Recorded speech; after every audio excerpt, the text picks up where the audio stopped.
Welcome to Advice No One Asked For, the feature where some troubled soul sends a letter to an advice columnist about their problems. I take the letter and kick them while they're down for your amusement. Which begs the question, who's worse? Me for making fun of them, or you for enjoying it? Who cares? Instead of lame self-reflection on how awful we are, let's laugh at a couple losers having relationship problems.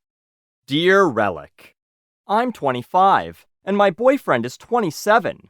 We've been together 6 months, and we're talking marriage. There's a sore point, however.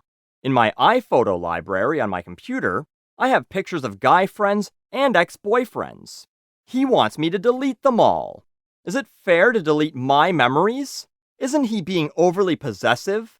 Signed, let's call this one Wedding Worries in Wichita. Are you asking if your boyfriend, who's talking marriage with you after 6 months of knowing you, is being overly possessive? Oh no, not at all. I mean, how could you think that? It's perfectly normal to know someone for less time than it takes to, have a child or get a divorce, and say, I want to sign a contract that says me and this person are legally bound together for the rest of our lives. Yeah, overly possessive is probably a fair assessment. Something you should probably know about the man you're considering marrying only half a fucking ride on this shitty ball around the sun. Pictures of your exes, that's a little weird. Not sure why you want to keep those. Seems like you have a little trouble letting go of things yourself. But they're your pictures. Do whatever you want with them.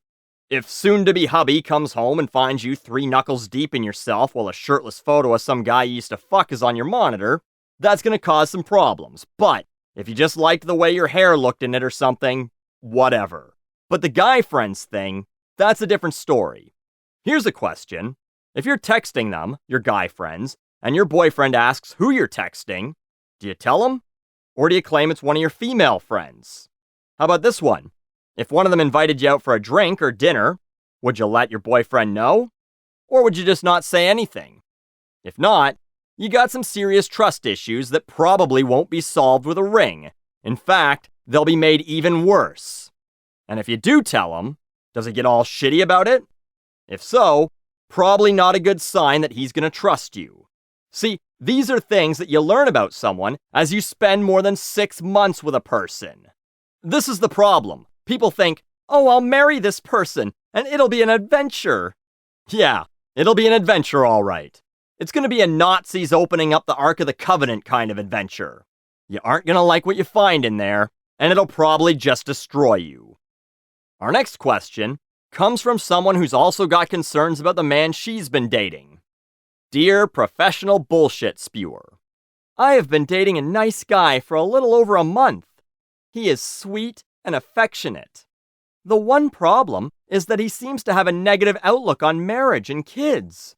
Whenever I bring up my friends with kids and families, he laments about how they're probably miserable behind closed doors. I find this outlook for a guy in his mid-30s possibly a red flag, since I do consider marriage important. Is this a deal breaker, or nothing to worry about, since we are early in the relationship? Signed, how about Uncertain and Ukiah? So, you've been seeing a guy for about 40 days, give or take, and you're worried about his thoughts on marriage. What is wrong with you people? How many fucking times could you have possibly seen someone after dating for a month? Let's say you dive right in and hang out like 3 times a week. You know what? Let's fucking make it 4. You've spent 16 days with a person, and you're thinking, I don't know. The way he talks about people who are married with kids, that doesn't bode well for our future together, which I'm totally thinking about in roughly the same time frame they give you to decide if you want to purchase a Netflix subscription. Fucking glue huffers. But whatever. If he's in his mid-30s, maybe you're in your 30s as well, and you feel like the clock's ticking before the old hatchery shuts down.